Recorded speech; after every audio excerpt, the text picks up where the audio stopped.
Hello everyone. So today we will see the topic of ordinance. So let's start. Ordinance.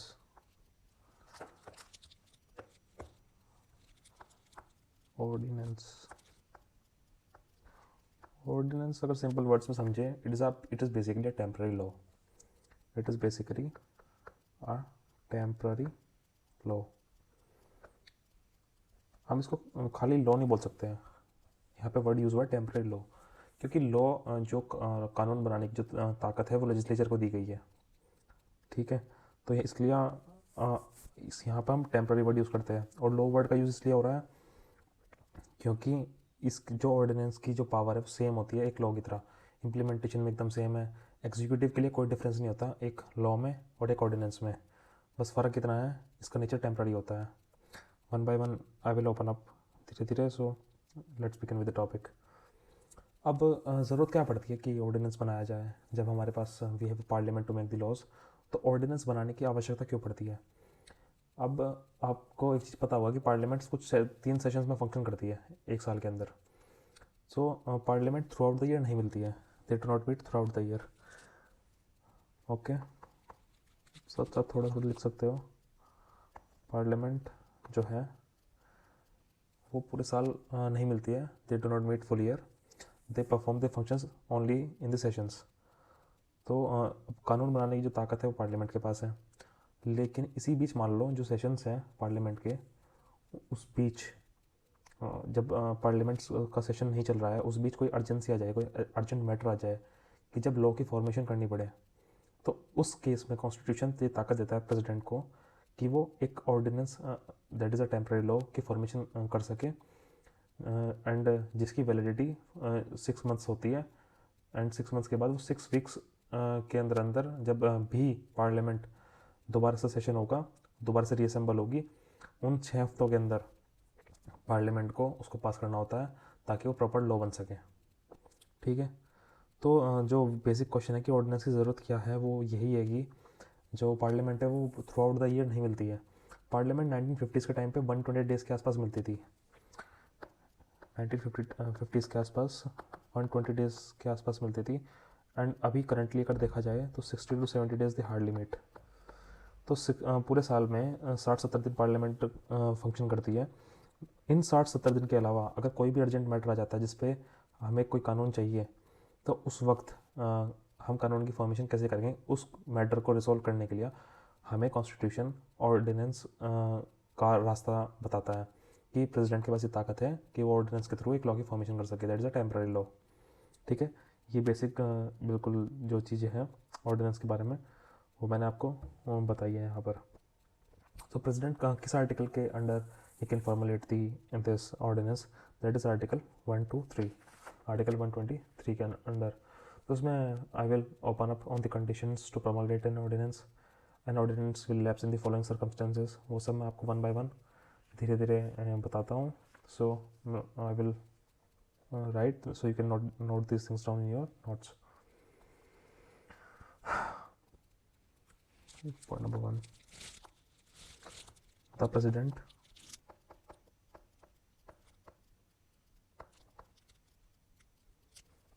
under article 123, the governor under article 213 and the lieutenant governor LG of 3 UTs with assembly. कौन कौन सी हैं वो 3 union territories, Delhi, Puducherry, JNK, under different sources can promulgate ordinance. Under different sources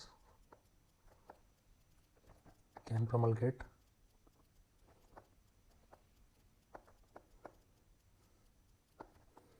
ordinance. तो constitution president को ये ताकत देता है, गवर्नर को भी एंड LG को भी, that they can promulgate ordinance. ठीक है, दिस इज फर्स्ट पॉइंट. ये आर्टिकल्स है. पॉइंट नंबर 2, एक ऑर्डिनेंस जो होता है, it's a temporary law promulgated to deal with the situation of urgency. So write it down. An ordinance is a temporary law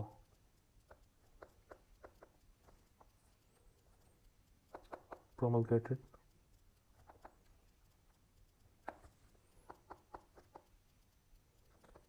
to deal with situation of urgency.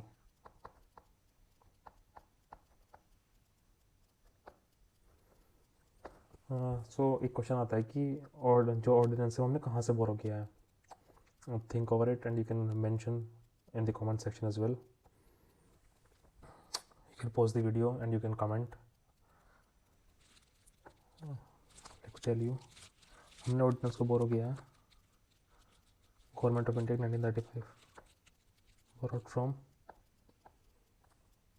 Government of India act 1935. ठीक है. Point number 3, which is a basic thing, मतलब मैंने आपको article 74 के बारे में पहले ही बताया था. So an ordinance is promulgated on the advice of ministers. On the advice of ministers. Now, point number 4, where I will open up on the conditions to promulgate an ordinance. क्या क्या conditions हैं when a president can promulgate an ordinance? Conditions to promulgate an ordinance. I will give you 3 conditions. You can write it down with me. Point number A, the parliament should not be in the session. The parliament should not be in the session. This is the very first condition. अगर ordinance को लाना चाहते हैं तो parliament session में नहीं होनी चाहिए. लेकिन if one house is in session and other isn't, even then an ordinance can be promulgated. मान लो हाँ कई बार ऐसा होता है, वैसे तो मोस्टली लोकसभा एंड राज्यसभा का जो सेशन है साथ में शुरू होता है एंड साथ में ख़त्म होता है, लेकिन कुछ टाइम या कंडीशन ऐसी होती है जहाँ पर इट वेरीज.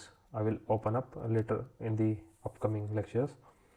तो अगर ऐसा है कि एक हाउस मतलब फंक्शन कर रहा है and second house is not in the session, तो उस वक्त भी मतलब president can promulgate an ordinance, क्योंकि किसी लॉ को पास करने के लिए दोनों हाउस की ज़रूरत होती है. It has to be pass from the Lok Sabha and Rajya Sabha both. तो अगर कोई एक हाउस फंक्शन कर रहा है, सेकेंड इज़ नॉट फंक्शनिंग, तो उस वक्त भी president can promulgate an ordinance. So you can write this point. The parliament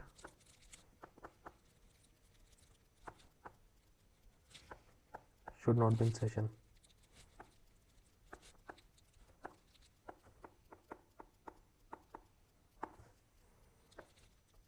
In bracket you can write, if one house is in session and other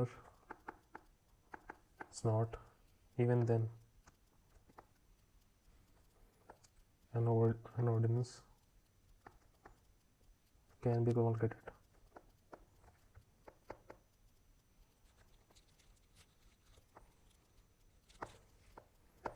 So what is this condition number 2? The president has to be satisfied that circumstances exist that render immediate action. वो urgency, the need of urgency should be मतलब president should be satisfied with that circumstances कि अभी इतनी urgent condition आ गई that we have to make a law, temporary law for that particular condition. So write this point down. The president has to be satisfied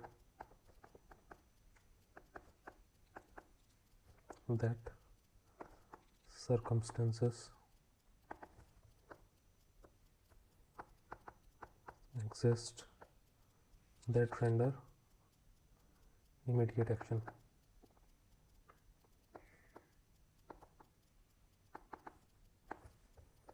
What is point number 3? The ordinance has to be approved by parliament within 6 weeks of its reassembly. मान लो ordinance की formation कर दी गई है, ordinance ले आए president under article 123, लेकिन जब भी नया सेशन स्टार्ट होगा, जब पार्लियामेंट रीअसेंबल होगी, तो within 6 weeks of it reassembly parliament has to approve it, otherwise the ordinance will lapse, means it will become null and void. Right, point number 3, the ordinance has to be approved by parliament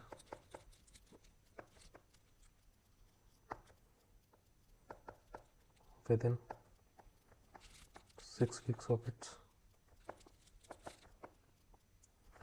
reassembly, within 6 weeks. Okay, moving ahead to point number 5. Now I will open up an ordinance will lapse in the following circumstances. What are the circumstances जहाँ पर ordinance will lapse? I will give you 3 points under it. So write down with me. An ordinance will lapse in following circumstances.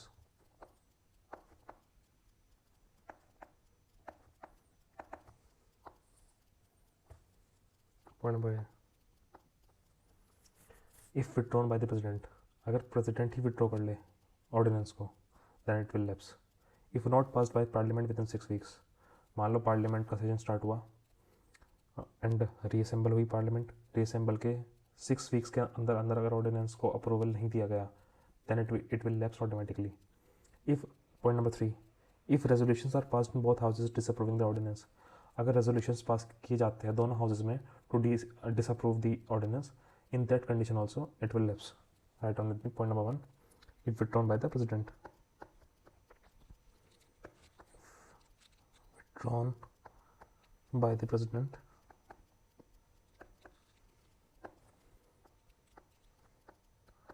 if not passed by parliament within 6 weeks.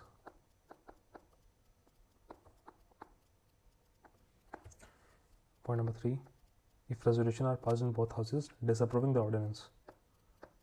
If resolutions are passed in both houses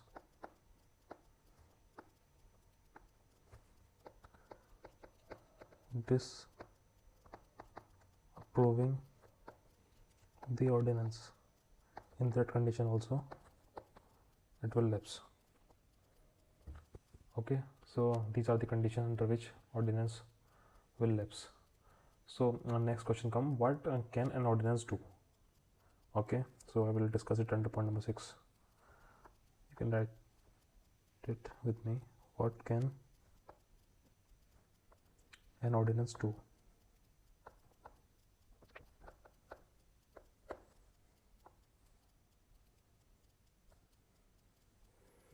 सो मैंने आपको पहले बताया था कि ordinance and law में कुछ फ़र्क नहीं है, बस एक जो only difference is the temporary nature of the ordinance, कि मतलब within the reassembly of the whenever the reassembly of the parliament take place, whenever the next session begins and reassembly of the parliament take place, within 6 months it has to be passed by the parliament, ताकि वो ordinance temporary law से permanent law में convert हो जाए. सो implementation में कुछ फ़र्क नहीं है. एग्जीक्यूटिव्स के लिए लॉ एक पूरा प्रॉपर लॉ एंड ऑर्डिनेंस में कुछ फ़र्क नहीं है. So same force and effect से काम करता है ऑर्डिनेंस भी, एंड सेम लिमिटेशंस अप्लाई होती है ऑर्डिनेंस पे भी जो लॉ पे होती है. Therefore an ordinance cannot violate the basic structure of the constitution or any provision in the constitution. ठीक है, and this ordinance can also alter or amend any other law or even another ordinance. Ordinance किसी भी अन्य law को amend कर सकता है, alter कर सकता है, या इवन अनदर ऑर्डिनेंस को भी. ठीक है, इट में alter text law and it may have a retrospective effect as well. So you can write this one down with me. It has the same force and effect as a law and therefore is subject to same limitation as the law is subject to. You can write down, if it has the same force and effect as a law, same force and effect as a law, and therefore is subject to same limitations as this law is subject to. Therefore, an ordinance cannot violate the basic structure of the Constitution or any provision in the Constitution. Okay, point number B. It may alter or amend any other law or even another ordinance. Okay, then continue, keep writing. It may alter a text law and it may have even retrospective effect. Okay, it may even have retrospective effect. So what is the meaning of retrospective? Retrospective. And what is prospective? Retrospective basically means if a law is passed on some day but its implementation starts from a back day, that is from a day in the past, it means it has retrospective effect. Then the law has the retrospective effect. I repeat, मान लो कोई law पास किया गया किसी date को, मान लो कि आप 12 दिसंबर को कोई लॉ पास हुआ, बट उसकी जो इम्प्लीमेंटेशन है वो स्टार्ट होती है किसी मतलब पास्ट में किसी डे से. फॉर एग्जांपल मान लो कि 6 जून से इसकी इम्प्लीमेंटेशन स्टार्ट होती है, तो it means this law has a retrospective effect. मतलब 6 जून, अगर मान लो किसी लॉ में कोई क्राइम करने पर मतलब पर्टिकुलर पनिशमेंट है, ठीक है, तो और मान लो किसी ने पास्ट में क्राइम कर दिया, मतलब 6 जून से स्टार्ट हुआ है इम्प्लीमेंटेशन लॉ की, और 6 जून में पास्ट में किसी ने ये पर्टिकुलर क्राइम किया है, then the person can be booked under this particular law. ठीक है. सो प्रोस्पेक्टिव मीन्स होता है the day on which the law was passed, after that day we will start the implementation of that law. इसका मतलब ये होता है prospective effect. Okay, I repeat, prospective के लिए the day on which the law was passed, after that day we will start the implementation of that law. मान लो 12 को पास हुआ लॉ, तो 13 से लॉ की इम्प्लीमेंटेशन स्टार्ट हो जाएगी कंट्री के अंदर. तो इसको कहते हैं प्रोस्पेक्टिव इफेक्ट, इसको कहते हैं रेट्रोस्पेक्टिव इफेक्ट. यहाँ पे कैन कंटिन्यू कि जो ऑर्डिनेंस है it can not amend the constitution. Write it down that however an ordinance cannot amend the constitution, cannot amend the constitution.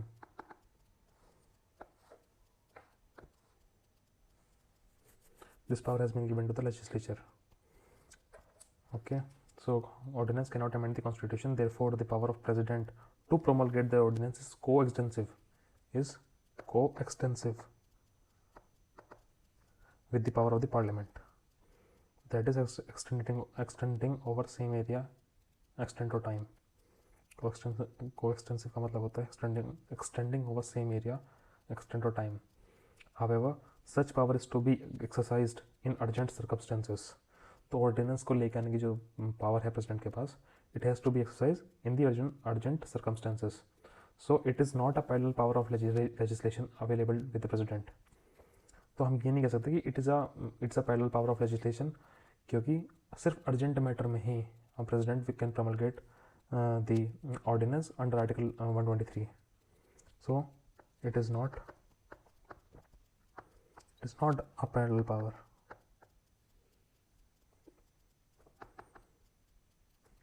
Of legislation available with president.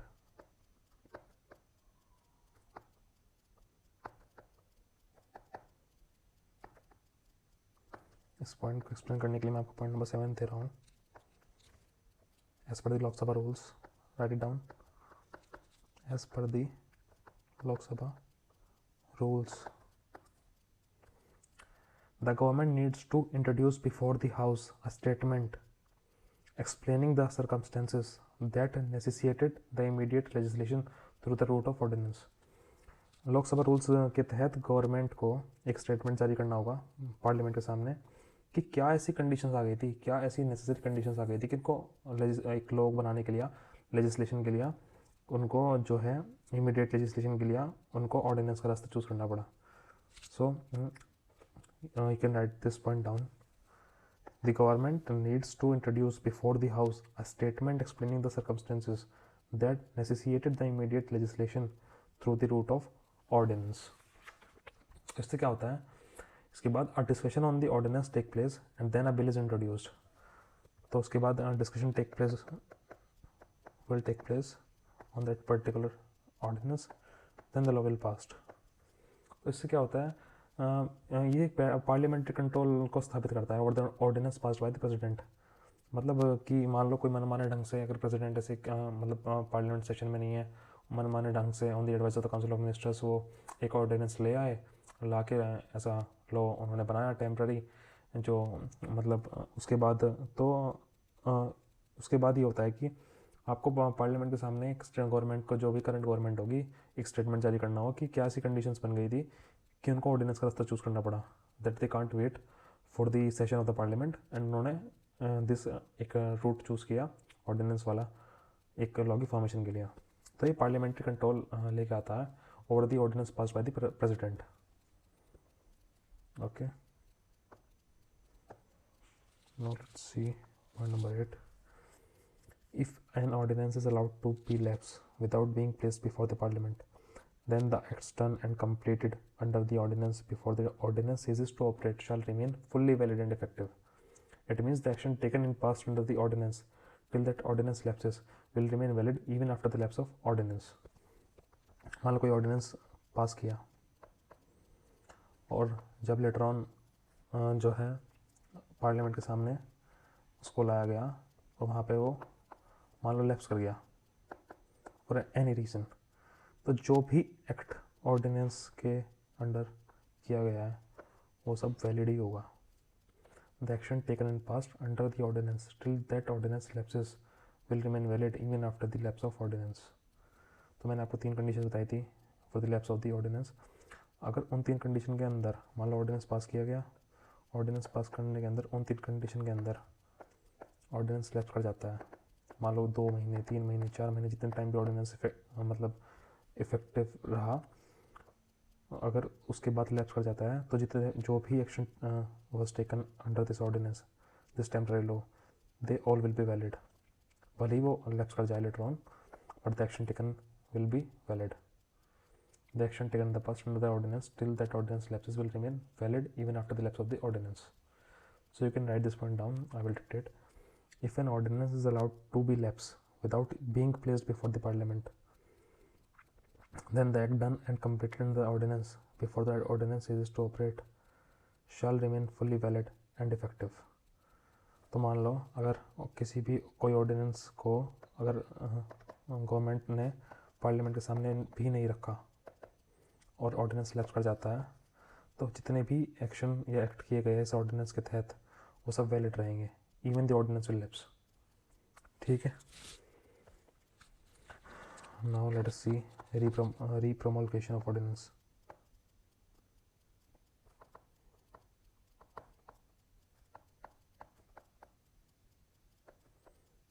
ये जो repromulgation of ordinance it is basically practiced mostly in the states, not at the center. तो उसमें होता क्या है ना कि कोई ऑर्डिनेंस कोई गवर्नमेंट लेकर आई, मान लो एक ऑर्डिनेंस की फॉर्मेशन कर दी गई, वो 6 महीने वैलिड रहेगा, 6 months. ठीक है. उसके बाद वो सेशन होगा पार्लियामेंट का, और इस सेशन में जब ये सेशन होगा तो विद इन 6 weeks इसको अप्रूवल देना होगा इस ऑर्डिनेंस को अगर लॉ बनाना है. तो कई बार बहुत सारी गवर्नमेंट ने ये किया है कि वो ऑर्डिनेंस के तहत कोई लॉ लेकर आए, 6 months वैलिड रहा वो ऑर्डिनेंस, उसके बाद उन्होंने जो है लेजिस्लेचर्स के सामने वो ऑर्डिनेंस लेकर ही नहीं गए और वो फिर लैप्स कर गया. फिर दोबारा से जब भी जो है मान लो कोई भी जैसे पार्लियामेंट है वो सेशन में नहीं है, तो फिर से वो ऑर्डिनेंस लेके आएंगे और फिर से 6 months they will keep it in force. उसके बाद फिर सेशन आएगा पार्लियामेंट का, तो पार्लियामेंट के सामने रखते ही नहीं है, क्योंकि उनको they have to answer in front of the legislatures कि आपको क्या ज़रूरत पड़ गई थी कि आपने ऑर्डिनेंस का रास्ता चूज़ करना पड़ा, क्या अर्जेंसी की नीड पड़ गई थी. तो उस चीज़ से बचने के लिए, इस जवाबदेही से बचने के लिए, they will not keep the ordinance in front of the legislatures. तो वो बार बार उसको ऑर्डिनेंस को लाएंगे, दोबारा से लाएंगे, वो लैप्स हो जाएगा, फिर दोबारा से लेके आएंगे, और उसके अंडर जितने भी एक्ट हैं हमने ऊपर देखा ही है, अगर कोई भी एक्ट किया जाता है ऑर्डिनेंस के अंडर तो वो वैलिड ही रहेगा, चाहे वो लैप्स कर जाए बाद में, इस बात से कोई फ़र्क नहीं पड़ता। ठीक है। तो राइट इट डाउन, आप लिख सकते हैं यहाँ में। Point number 1, under repromulgation of ordinance. Repromulgation of ordinance means, can write down, repromulgation of ordinance means that the president or the governor repromulgate the same ordinance one over and over again without keeping it before legislature, in bracket, right, in order to evade a bypass legislative scrutiny by the house. Okay, this is point number 1. So इसका एक example है, बिहार में लगभग 14 साल तक एक same ordinance को पास किया जाता था अगेन एंड अगेन, मतलब एक पूरी साइकिल बनाई हुई थी जहाँ पे 14 साल तक लगातार वो सेम ऑर्डिनेंस पास होता रहा, फिर लैप्स हो गया, फिर पास हुआ, फिर लैप्स हो गया। This was the time between 1960s and 1980s। तो सुप्रीम कोर्ट ने एक केस में इसके ऊपर एक जजमेंट भी दी थी। Supreme court, right it down, supreme court in DC Wadhwa case 1986, supreme court DC Wadhwa case 1986, DC Wadhwa case 1986 has ruled that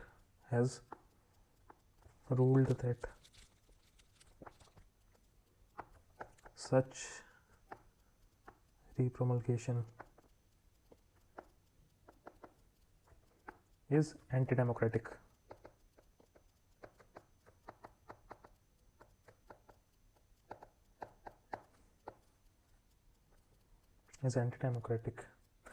क्योंकि as law should come from the legislature and not the executives।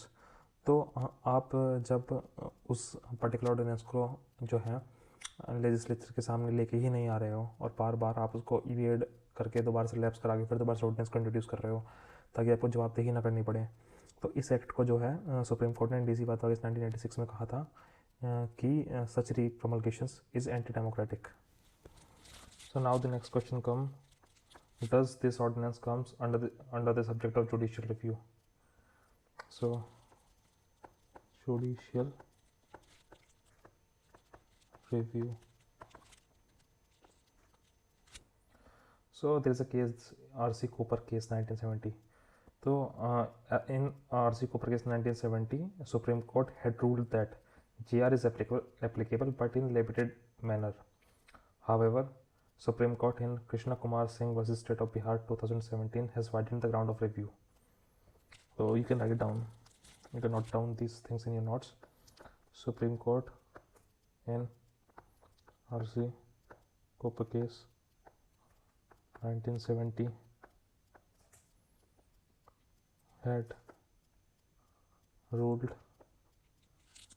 that JR is applicable but in limited manner.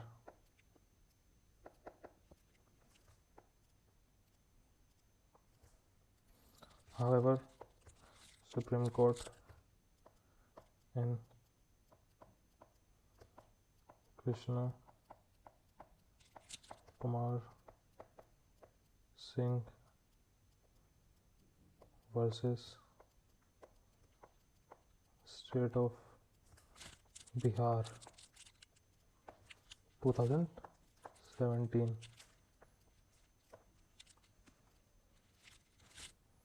has widened the grounds of review. According to it,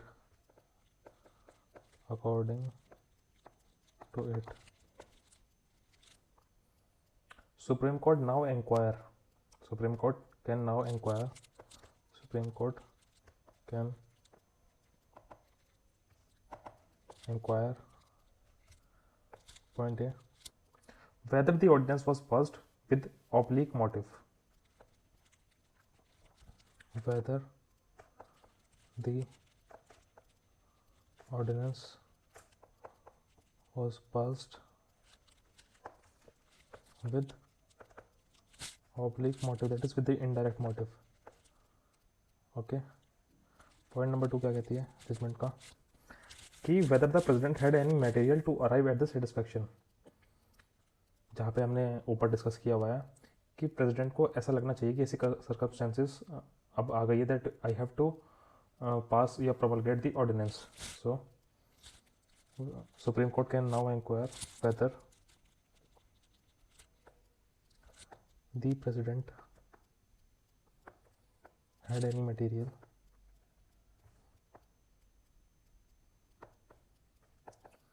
to arrive at the satisfaction.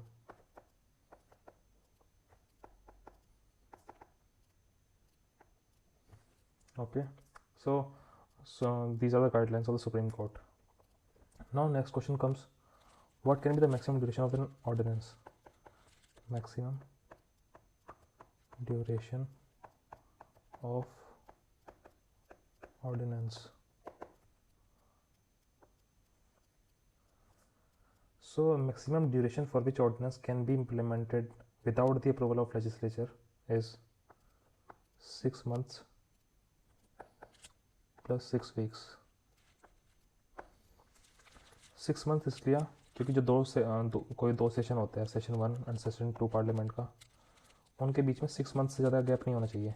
Constitution ये बोलता है कि दोनों session के बीच में 6 month से ज़्यादा gap नहीं होना चाहिए.